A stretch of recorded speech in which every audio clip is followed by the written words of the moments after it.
Hey, it's Doug Johnston with Coldwell Banker. Want to let everybody know Saturday the 16th is National Barbecue Day. You know that's going to be a special day for me. We're going to do some barbecues here at the house.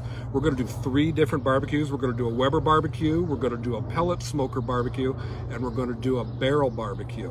But what's going to be really cool is I'm going to ask all of my clients and my friends that are watching this to help me choose what I'm going to barbecue. If we choose what you guys want to cook, okay, you win that meal. All you have to do is be local and be able to come by and get it. So remember, this Saturday is the 16th. It's National Barbecue Day. We're going to do a couple of these videos this week, so you'll know they're coming. And we sure would appreciate your help on helping us choose what we're going to use.